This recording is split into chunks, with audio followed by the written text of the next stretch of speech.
네, 초창기 사도신경에서 창조에 대해서 조금 다뤘더라고요. 히브리서 11장 3절 말씀인데요. 우리 같이 한번 읽어볼까요? 시작. 믿음으로 모든 세계가 하나님의 말씀으로 지어진 줄을 우리가 아나니 보이는 것은 나타난 것으로 말미암아 된 것이 아니니라. 네. 이 구절만 깊이 묵상해도 또 우리가 참 믿음에 대해서 또 신앙에 대해서 진리에 대해서 많은 것들을 알 수 있는데, 여기 보면 모든 세계가 하나님의 말씀으로 지어준 줄을 우리가 안다. 세계가 말씀으로 지어졌다는 건데 그걸 알 수 있는 게 믿음이라는 거죠. 그러니까 믿음이 없으면 하나님께서 이 세상을 창조하셨다는 것을 알 수가 없는 거죠. 네. 그리고 보이는 것은 나타난 것으로 말미암아 된 것이 아니니라. 그러니까 우리가 눈에 보이는 이런 모든 피조물들은, 창조물들은 보이지 않는 것이 이렇게 나타나는 그런 것이다. 네, 그래서 하나님의 작정은 반드시 실현됩니다. 지난번에 했던 게 하나님의 작정이었잖아요. 그러니까 작정이라는 거는 하나님의 지혜, 생각, 마음, 이제 그런 것들 안에 있는 거죠. 뭔가 어떤 구체적으로 드러나는 것이 아니라. 근데 작정만 하고 아무것도 하지 않으면 아무 일도 일어나지 않겠죠. 우리 사람들 중에서도 작정은 많이 하는데 아무것도 안 하면 그런 사람을 어떻게 표현합니까? 작정삼일. 그건 또 처음 듣는 말인데. 작심삼일 아닌가요? 아, 작심삼일이라고 하셨어요? 작정삼일. 네. 네. 그냥 실없는 사람, 싱거운 사람 이렇게 표현하죠. 근데 하나님이 작정하신 것은 그게 무한히 될지라도 다 실현된다는 겁니다. 그래서 작정의 시행은 크게 창조와 섭리 두 가지입니다. 이렇게 기억하시면 좋아요. 그러니까 하나님이 작정하신 영원에서부터 앞으로 일어날 모든 일, 또 모든 것들에 대한 그 작정은 창조와 섭리라는 두 가지로 시행된다. 그거를 기억하시면 좋겠고요. 창조에 대한 조항이 적은 이유는 지금은 오늘날 현대에는 무신론의 시대잖아요. 그래서 특별히 창조신앙을 많이 강조해야 되고 또 창조에 대해서 많이 가르쳐야 되지만, 그 당시에는 웨스트민스터 신앙 고백서가 쓰일 당시에는 하나님이 창조하셨다는 것에는 이견이 없었어요. 그 시대 자체가. 하나님이 없다? 그거는 정말 큰일 난 그런 시대였거든요. 그래서 신앙 고백서가 창조에 대해서는 많이 다루지 않는데 그래도 우리가 꼭 알아야 될 부분들은 잘 설명하고 있습니다. 자, 첫 번째, 이랑 창조란 무엇인가? 성부, 성자, 성령께서는 태초에 그의 영원하신 능력과 지혜와 선하심의 영광을 나타내시기 위하여, 창조의 목적이죠. 그리고 성부, 성자, 성령은, 그러니까 우리가 보통 창조하면 그냥 하나님 이렇게 그냥 뭉뚱그려서 생각하는데 성부, 성자, 성령, 삼위 하나님 모두 창조의 하나님이다 라는 것을 우리가 좀 주목할 필요가 있습니다. 그리고 무에서부터 창조하셨고 그 안에 있는 모든 것들, 하나님이 창조하신 그 세계 안에 있는 모든 것들, 또 보이는 것들, 보이지 않는 것들, 이런 모든 것을 창조했다고 말하고 있고, 또 6일 동안에 창조하시기를 기뻐하셨다. 하나님이 창조하신 것을 기뻐하셨다. 그리고 모든 것이 심히 좋았다라고 평가하십니다. 그러니까 하나님의 창조는 완벽하고 완전하고 선하고 선하다는 거죠. 그래서 하나님 스스로 만족하셨어요. 심히 좋았더라. 그렇게 표현하고 있습니다. 여기까지가 고백서 조항이고요. 이걸 조금 한 번 더 정리해서 설명을 드릴게요. 자, 첫 번째는 창조자인데요. 창조는 삼위 하나님의 사역이다. 성부, 성자, 성령 삼위 하나님께서 말씀으로 창조하셨고요. 그러니까 성부는 말씀으로 창조하셨고, 빛이 있으라 이렇게 말씀하신 분은 성부 하나님이시죠. 그죠? 그리고 성자는 말씀, 바로 빛이 있으라는 그 말씀 자체, 즉 창조의 에이전트다 이렇게 표현하는데 그분을 통해서 그분으로 말미암아 창조가 되셨습니다. 그러니까 벌써 하나님의 창조 안에 성부의 말씀과 또 성자 말씀 그 자체, 요한복음 1장 1절에 잘 나와 있죠. 성령은 창조 시 수면 위에 운행하고 계셨다. 그죠? 창세기 1장에 보면 나오잖아요. 그러니까 성부, 성자, 성령 삼위 하나님의 공동 사역이 바로 창조 사역이다. 그렇게 이해를 하시면 됩니다. 특별히 우리가 성자 하나님과 성령 하나님이 창조주시라는 인식을 가지는 게 참 중요합니다. 제가 자주 언급을 했지만 오늘 현대 교회 안에 성령에 대한 오해, 그죠? 성령을 삼위 하나님의 한 분으로 생각하지 않고 좀 다르게 생각하잖아요, 그죠? 어떤 힘, 에너지, 또 force, 또 사람이 원하면은 이렇게 불러낼 수 있는 그런 걸로 많이 생각을 하죠. 특히 은사라든지 또 어떤 체험이라든지 이런 것들을 할 때 성령을 자꾸 부르는 그런데 성령 하나님이 창조 하나님이라는 이 인식을 가지고 있으면 우리가 성령에 대한 어떤 신앙생활에 있어서도 정말 큰 차이가 납니다. 그런 면에서 오순절 계통의 교회라든지 은사주의 교회, 세컨 블레싱이라고 해서 성령 세례 이런 것들을 가르치고 강조하는 교회들은 성령 하나님이 창조주라는 이 인식들을 좀 더 분명하게 할 필요가 있습니다. 네, 그래서 여기 참 중요한 말인데 창조주에 대한 신앙은 고난당할 때 신자들에게 큰 위로를 주죠. 혹시 여러분 중에 지금 욥기 얼마 전에 욥기 우리가 끝났는데 다 읽으셨죠? 그 욥기를 보면 욥이 끊임없이 하나님과 대화하려고 하잖아요. 자기는 너무 죄가 없는데 고난을 당한다. 계속 하나님을 법정에 세우려고 하죠. 그때 그 마지막에 하나님이 자신을 어떻게 보이시냐면 창조주 하나님으로 나타나세요. 폭풍 가운데 그 창조의 위엄, 능력, 영광 그리고 그 피조물 베헤못이랑 리오 여단을 해서 그런 피조물조차도 네가 아무것도 하지 못하는데 하물며 네가 어떻게 나를 그렇게 정죄할 수 있느냐 이제 그런 걸로 나오죠.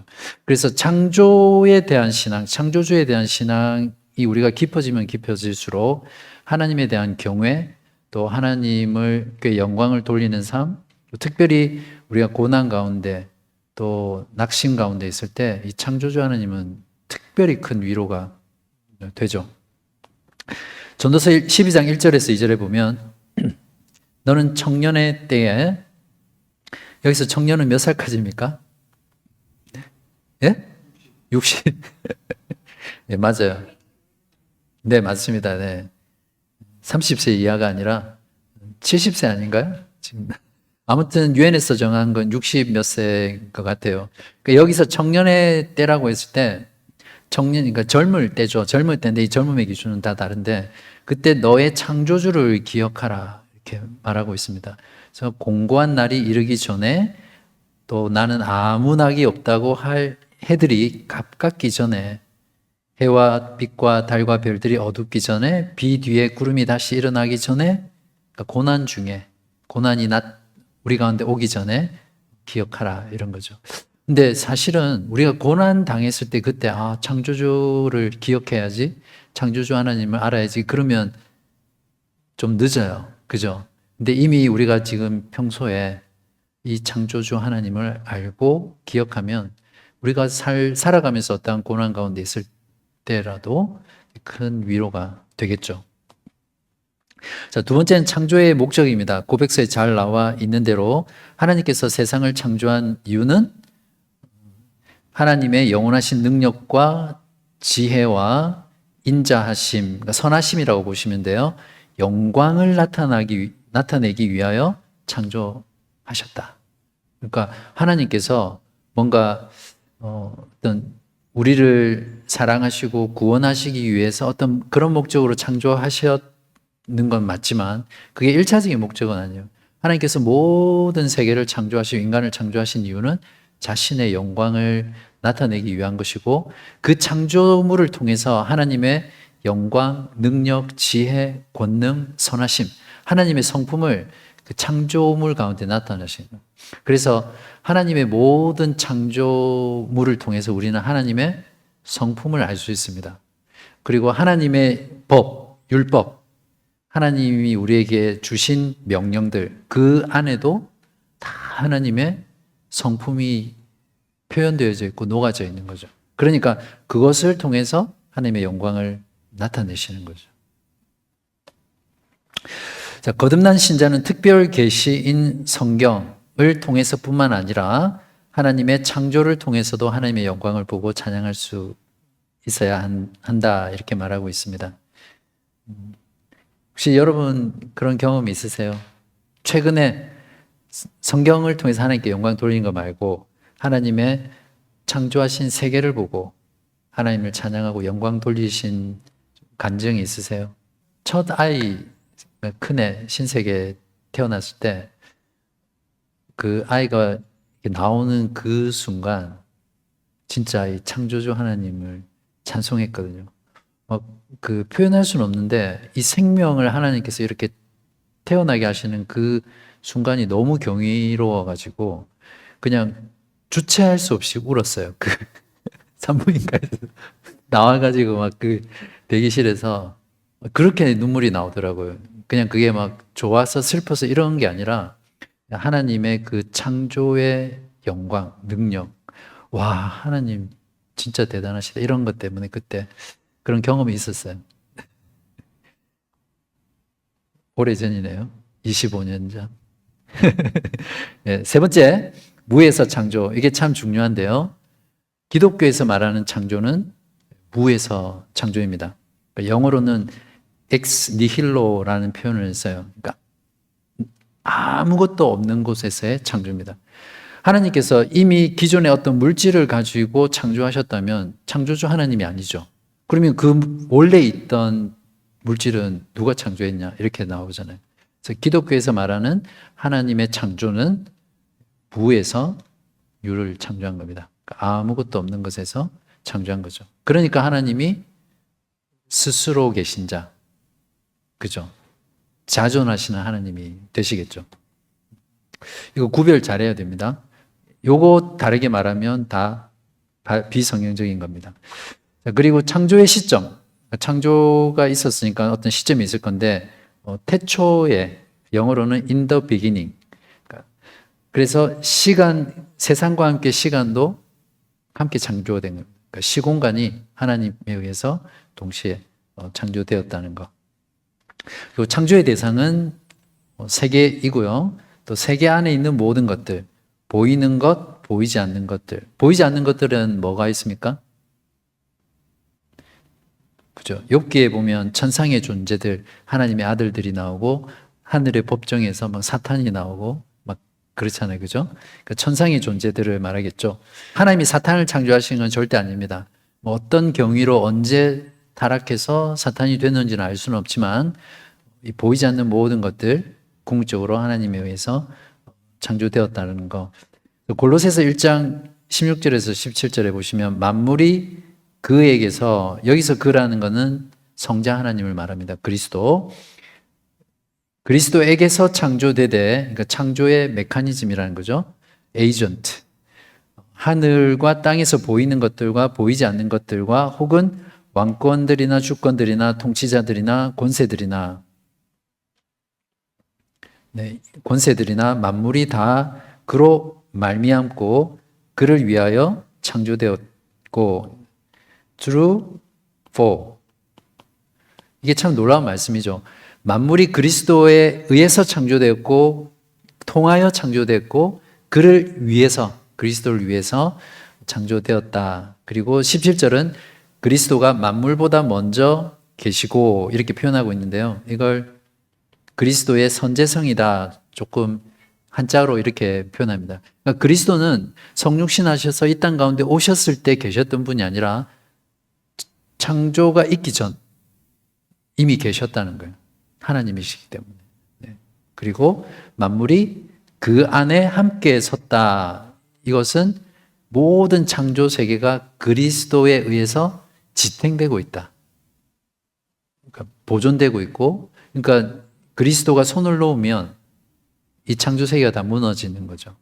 이 16절, 17절만 우리가 깊이 묵상해도 우리가 믿는 그리스도 그분이 어떤 분인지 경탄할 수밖에 없겠죠. 모든 만물이 이렇다면 우리의 삶의 존재와 이유와 목적도 그리스도를 위한 것이 되겠죠. 그래서 거듭난 사람의 삶의 중심은 그리스도 중심의 삶입니다. 성경도 결국 그리스도 중심이잖아요. 구약 성경은 메시아로 오실 그분을 증거하고 약속하고 미리 보여주는 말씀이고, 신약 성경은 오신 메시아 그리고 오실 메시아를 증거하는 말씀이기 때문에 성경도 그리스도를 증거하고 모든 만물도 그리스도 안에서 통일되고 우리도 그리스도 중심의 삶을 살아가는 겁니다. 그리고 창조의 기간은 6일 동안 창조인데요. 제가 자세히는 다룰 시간은 없겠지만 오늘날 가장 공격받는 교리 중에 하나가 6일 창조입니다. 6일 창조.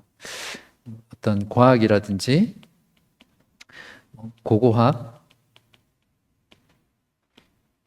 천문학,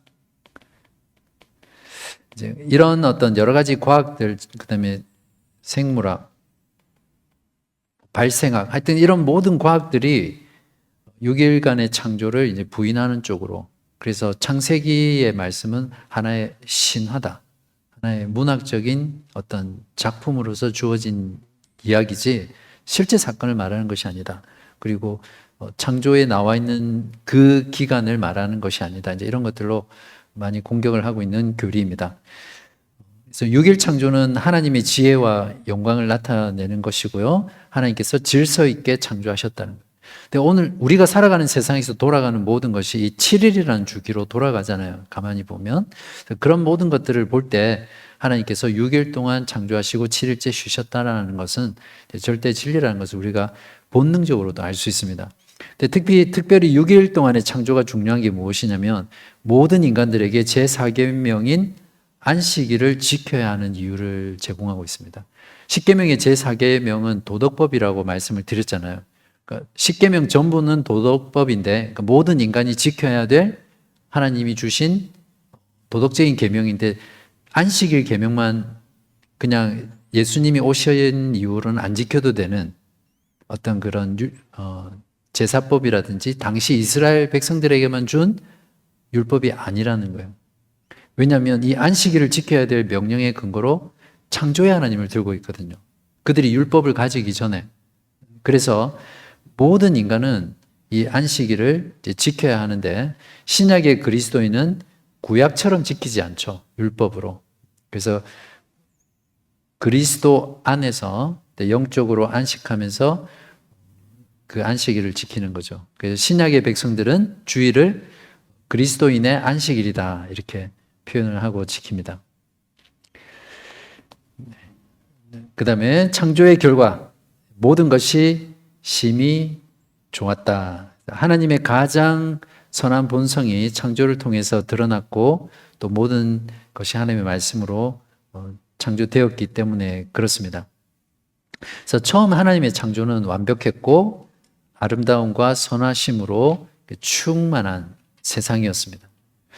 그래서 구원이라는 것은 결국 인간의 타락으로 인해서 깨어진 이 창조 세계, 또 인간의 형상, 이것들을 다시 회복하는 것입니다. 처음 하나님께서 창조하신 아담과 하와가 흠이 있었던 게 아니잖아요.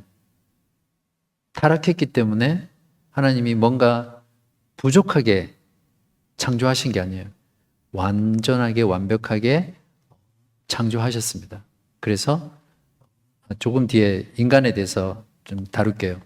그래서 이걸 공격하는 거죠. 오늘날 많은 사람들이 하나님의 처음 창조는 인간이 타락했기 때문에 완전한 창조가 아니다. 이렇게 공격을 합니다.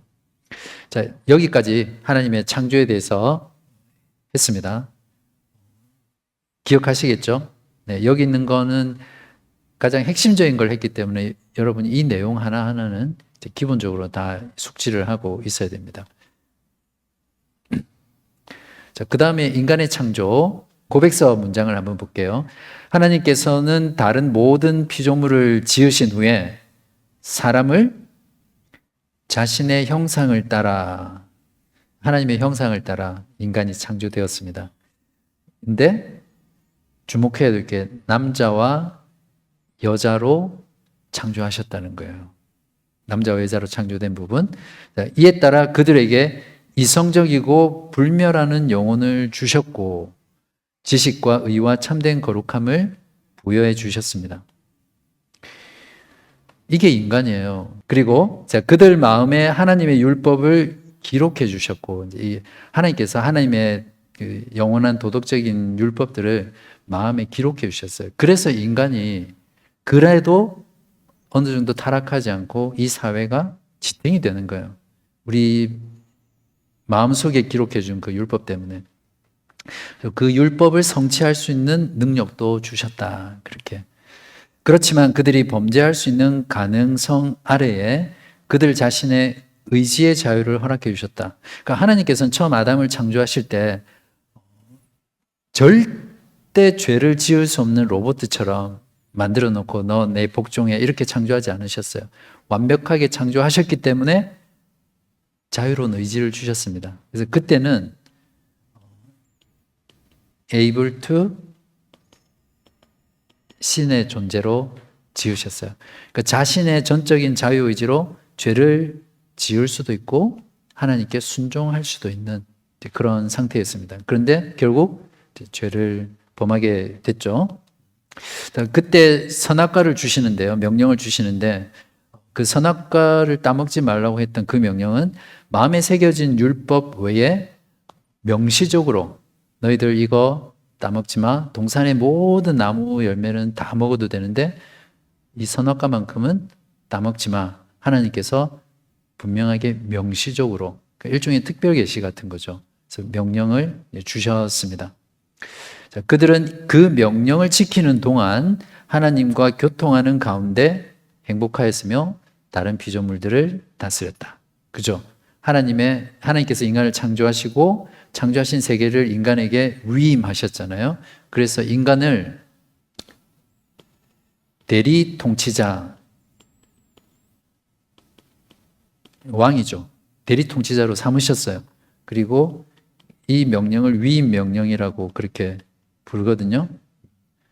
근데 인간이 하나님 아래에서 하나님의 창조 세계를 대리 통치자 하는데 이제 하나님께 반역했잖아요. 그러면서 이 왕의 직위를 박탈당하죠.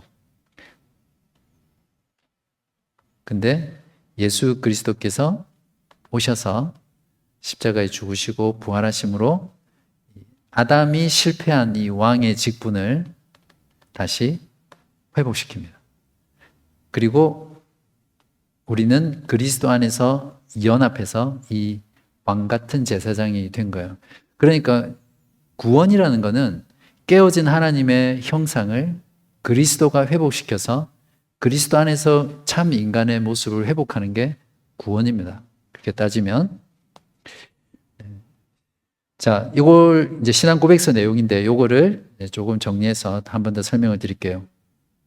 하나님의 형상으로 인간이 창조되었죠. 그 중에 순서를 보면 인간이 가장 나중에 창조되었어요. 다른 모든 것들 창조하고 제일 마지막에 인간을 창조했습니다. 그 말은 인간이 다른 창조물보다 못하다는 말이 아니라 모든 피조물이 인간을 위해서 존재한다는 겁니다. 그러니까 인간은 창조의 여러분 좋아하시는 말 클라이막스예요. 이제 이런 사실들만 알면 우리가 참 인간을 바라볼 때 어떤 마음으로 바라봐야 될지 알게 되겠죠. 참 영광스러운 겁니다. 하나님께서 우리를 하나님의 형상으로 만드시고 지식과 의와 선을 주시고 이성적인 피조물로 만드시고 모든 피조물이 인간을 위해서 존재하도록 가장 나중에 창조하셨다. 그래서 다른 모든 피조물과 구별된 존재가 인간이고 그래서 하나님께서 우리 인간과 소통하신다는 거예요. 자, 여기에서 남자와 여자로 창조하신 것이 하나님의 형상을 따라 창조하신 것 안에 들어가 있습니다. 그러니까 남자 홀로, 여자 홀로 하나님의 형상을 드러낼 수 없습니다. 하나님께서는 이 남자와 여자를 창조하심으로 하나님의 형상을 드러내신 겁니다.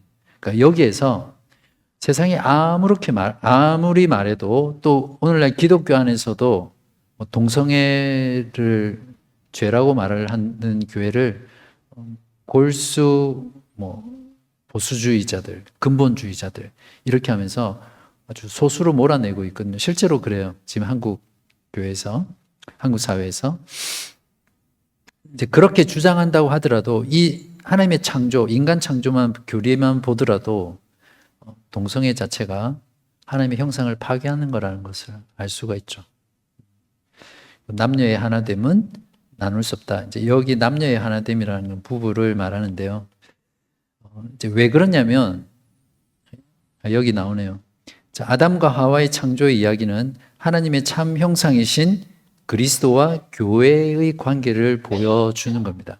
그러니까 부부가 서로 하나 된다는 그 어떤 현실에서의 어떤 모습이 결국에는 그리스도와 교회가 한 몸이라는 것을 계속해서 궁극적으로 가리키고 있거든요. 그래서 부부가 나누어진다, 그러니까 교회와 그리스도가 나누어질 수 없잖아요. 그죠? 우리가 오늘 성찬식 할 때 떡과 잔을 먹고 마심으로써 그리스도의 몸과 피의 참여, 즉 그리스도와 한 몸이 되는 의식이었잖아요. 그러니까 교회와 그리스도는 분리할 수가 없습니다. 그런 것처럼 남녀, 그러니까 부부 사이가 나누어진다라는 의미가 이제 그런 것이기 때문에 강조하는 거죠. 그리고 여기에 언급되어 있는 부분 중에 동물에게 있어서는 수컷과 암컷의 교미는 단지 번식의 수단이죠. 그죠? 근데 인간의 남편과 아내의 사랑은 가장 친밀한 사랑으로 존재하시는 삼위 하나님의 속성을 나타낸다는 거예요. 이런 내용들을 보면 저도 많이 찔리기도 하고 반성도 되지만 그 남편과 아내의 사랑은 그냥 어떤 그 로맨틱하고 그냥 그 정욕에 의해서 하는 그런 사랑이 아니라 성부, 성자, 성령, 삼위 하나님이 어떻게 사랑하십니까? 서로. 표현하기는 어렵지만 영혼에서부터 이 세상에 어떤 사랑도 흉내낼 수 없는 완전한 사랑으로 서로를 사랑하고 주고받고 친밀하게 교제하며 하나로 이렇게 존재하잖아요. 부부 사이의 사랑이 그런 삼위 하나님의 사랑의 속성을 드러내는, 표현하는 어떤 모습이다. 이렇게 말을 하고 있죠. 이런 내용들을 우리가 알 때 이걸 우리의 실제 삶에서 적용하게 되면 많은 부분들이 우리가 좀 회복을 향해서 나아갈 수 있을 겁니다. 자, 두 번째는 지식과 의와 거룩함을 부여해 주셨다. 그러면서 하나님이 흙으로 사람을 지으신 후에 그 코에 생기를 훅 하고 불어주시잖아요. 그죠? 그게 그러니까 이제 생명, 살아있는 영이 되신 거예요. 그래서 인간은 육체와 영혼이 결합된 존재로 지어졌다. 그래서 하나님의 형상을 따라 이성적인 존재, 불면하는 영혼을 소유했습니다. 그래서 전에도 수련회 때 제가 강의를 했었는데요. 우린 이성적인 존재로 창조됐어요. 그래서 머리를 안 쓸고 살면 어떻게 됩니까? 하나님의 창조의 목적에 어긋나게 사는 겁니다. 그래서 머리를 많이 쓰고 살아야 됩니다. 특히 어디에 머리를 많이 써야 됩니까? 예배 때, 설교 들을 때, 성경 볼 때, 말씀 배울 때 우리의 지성을 많이 활용해야 됩니다. 신앙에 있어서 현대 사회 자체가 실존주의 사회 또 탈현대주의이기 때문에 권위나 또 어떤 그 반지성주의 사회로 흘러가기 때문에 많은 교회들에서 이 신앙생활이 감정 또는 체험 위주로 이렇게 다 흘러가고 있어요. 막 그냥 큰 파도처럼 이렇게 흘러가고 있어요. 근데 진짜 참된 신앙은 지성을 활용하는 그 신앙 가운데 그 지성에 의해서 고무되고 일으켜진 감정과 체험으로 신앙을 해야 돼요. 그러니까 개혁신앙이나 종교개혁신앙이나 참된 신앙은 감정과 체험을 배제하는 게 아니라 지성을 통해서 그 감정과 체험과 의지가 이렇게 발동되는 거예요. 그렇게 해서 경험되어지는 거죠. 영혼은 언제 창조됩니까? 아담의 영혼은 언제 창조됐습니까? 이거 옛날에 청년부 때 있던 학생이 질문을 했던 거예요. 그러니까 영혼은 우리의 육체와 함께 같이 동시에 창조됩니다. 그러니까 육체와 영혼은 하나로 하나님께서 창조하셨다고 분명히 여기 말하고 있잖아요. 그러나 그 영혼은 불멸하는 영혼입니다. 육체는 죽지만 영혼은 불멸합니다. 사람이 죽어도 육체는 썩어지고 먼지로 돌아가지만, 흙으로 돌아가지만 그 영혼은 불멸하죠. 그래서 그 영혼이 믿는 자의 영혼은 하나님 주님 곁으로 가는 거고, 또 믿지 않는 자는 영원한 지옥의 곳으로 가 있는 거죠. 그러다가 주님 부활하실 때, 재림하실 때 그 영혼과 우리의 그 흙으로 돌아간 그 육체가 다시 결합한. 그래서 부활한 몸으로 영원토록 사는 것이 기독교의 최종 그림입니다. 최종 상태고. 아무튼 중요한 건 하나님의 형상을 따라 이성적인 존재로 불멸하는 영혼으로 육체와 영혼이 결합해서 함께 창조되었다라는 것을 이해하시면 되고요. 그다음에 중요한 건 도덕적인 존재로 창조가 되었죠. 그래서 하나님이 사람의 마음에 율법을 기록해 주셨고 그 율법을 지킬 수 있는 능력도 받았다.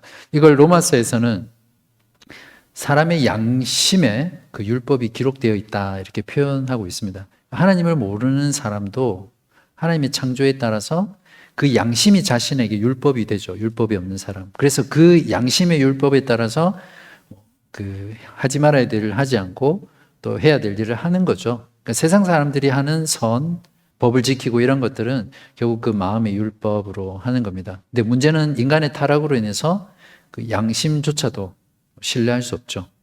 자, 그래서 로마서에 이 내용이 나오는데 어떤 누구도 율법을 몰라서 지키지 않았거나 지킬 능력이 없어서 못 지켰다. 이렇게 변명할 수 없습니다.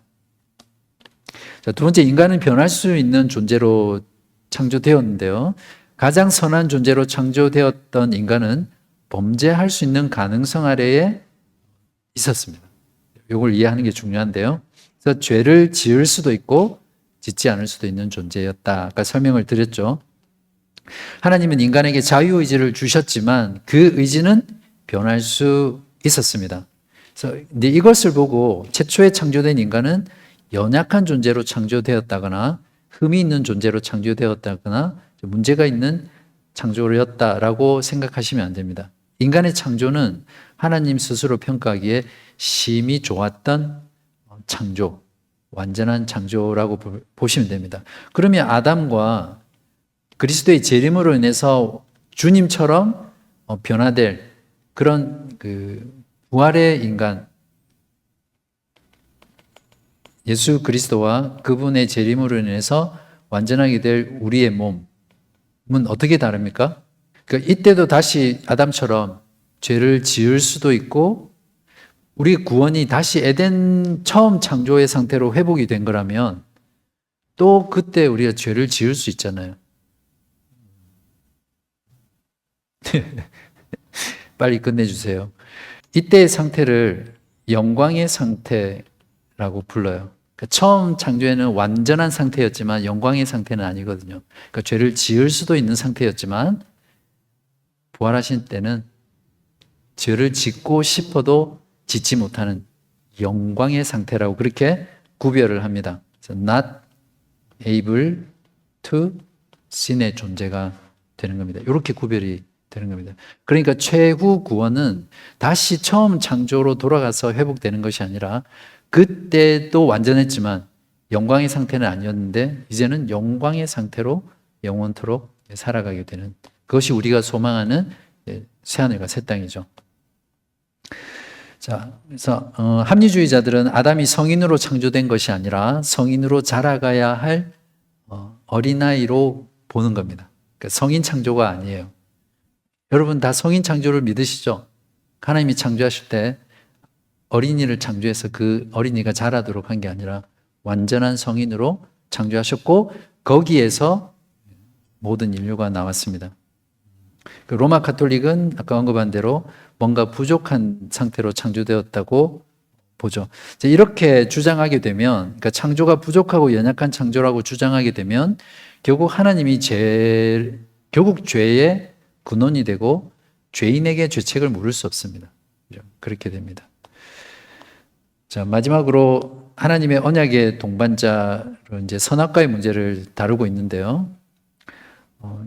이 부분은 제가 앞에서 쭉 이제 설명은 드렸습니다.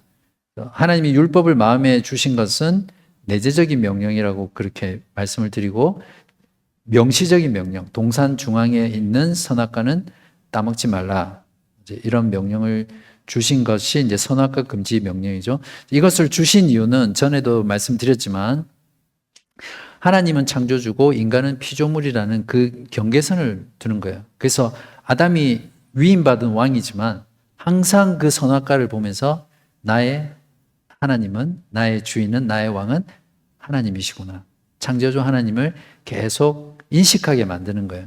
그래서 그 하나님의 다스림 아래 하나님의 세계를 이제 다스리는 거죠.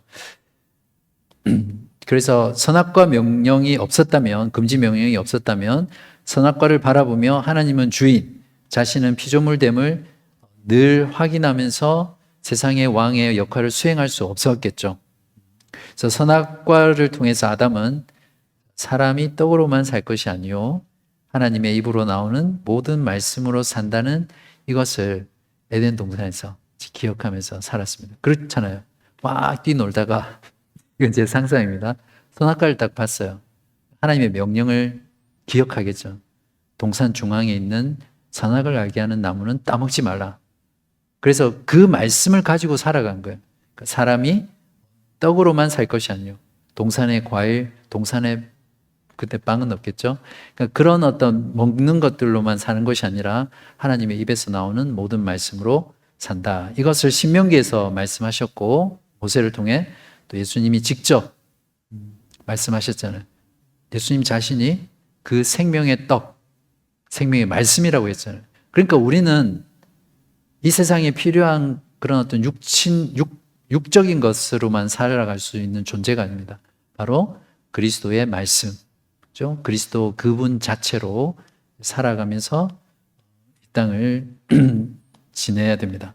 이제 선악과 금지 명령에는 생명에 대한 약속이 담겨져 있다라는 게 중요한데요. 그냥 하나님이 아주 고약한 뒷방 영감님처럼 괴롭히려고 따먹지 마. 그래서 따먹으면 안 돼. 막 괴로워. 이게 아니잖아요. 그걸 따먹지 않으면 영원토록 산다. 생명 얻게 한다는 그 약속을 주신 거잖아요. 그러니까 그 금지 명령 속에는 생명에 대한 약속이 같이 들어 있습니다. 그래서 아담과 하와가 이 명령에 순종하는 한 그들은 영원한 삶을 살 수 있었던 거죠. 그러니까 이거는 지금도 똑같이 적용됩니다. 인간이 하나님의 명령을 지키는 동안 하나님과 교제를 나누고 행복을 누리고 인간이 가지고 있는 그 지위들을 그대로 유지하면서 위임받은 대리 통치자로 피조물을 다스릴 수 있죠. 그런데 인간의 힘과 능력으로는, 본질로는 불가능하기 때문에 예수 그리스도께서 오셨고 그리스도만이 바로 이 명령을 온전히 지키게 됐습니다.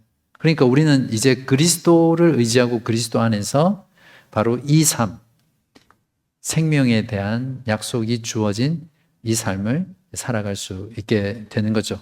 네, 이렇게 해서 하나님의 창조와 인간의 창조 이제 마쳤는데 잘 정리되셨어요? 그리고 여러분의 그 신앙에 좀 많은 유익함들이 있으셨어요? 한번 들은 걸로 끝내지 마시고요. 교제를 통해서 다시 한 번 더 복습하시고 또 여러분의 신앙에 적용할 수 있으면 좋겠습니다. 제가 기도하고 마치겠습니다. 하나님 아버지 감사합니다. 오늘 하나님의 창조와 또 인간의 창조에 대해서 우리가 신앙 고백서를 통해서 교리들을 정리하였습니다. 오늘 알게 된 또 정리하게 된 이 창조에 대한 신앙이 우리의 가슴 깊이 자리 잡게 하여 주시고 이 고백서의 내용처럼 우리가 창조주 하나님을 더욱더 깊고 넓고 풍성하게 알 때에 우리들의 모든 삶이 주님의 영광을 위해서 살게 하여 주시고, 또 하나님의 그 크고 위대하심 앞에 경외감으로 압도당하게 하시고 우리의 전 삶이 예배가 되게 하여 주시옵소서. 특별히 이 땅을 살아가면서 경험하는 여러 가지 삶의 어려움과 고난과 고통 속에서도 창조주 하나님을 바라보며 위로받게 하여 주시고, 또한 모든 것이 그리스도로 말미암고 그리스도를 위하여 창조되었고 그리스도를 통해서 그리스도 안에서 보존되고 지탱된다는 그 사실 앞에서 우리의 모든 삶이 그리스도 중심의 삶이 되게 하여 주시옵소서. 또한 하나님께서 우리 인간을 하나님의 형상을 따라 남자와 여자로 창조하시고 이성적인 존재로 불멸하는 영혼을 주시고 또한 지식과 거룩과 의로 창조하셨다는 그 사실 앞에 우리 자신을 존귀하게 여기게 하시고, 또한 우리 주변에 있는 모든 사람들, 우리의 가족, 우리의 친구, 우리의 자녀들, 우리의 부모님들, 또한 믿지 않는 모든 사람들을 향해서 그러한 존귀하게 여기는 마음으로 대할 수 있도록 하여 주시고, 하나님의 형상으로 창조된 그 인간에게 복음을 전하여서 그들이 하나님의 참 형상을 그리스도 안에서 회복하는 그 일 가운데 우리를 사용하여 주시기를 간절히 기도합니다. 주님을 알아가는 이 지식을 통해서 우리의 삶이 더욱더 주께 가까이 나아가며 온전하게 말씀으로 회복되게 하여 주시고, 그래야 우리의 삶 자체가 하나님께 영광 돌리는 귀한 삶 살게 하시옵소서. 이 모든 말씀 우리 주 예수 그리스도의 이름으로 기도합니다. 아멘.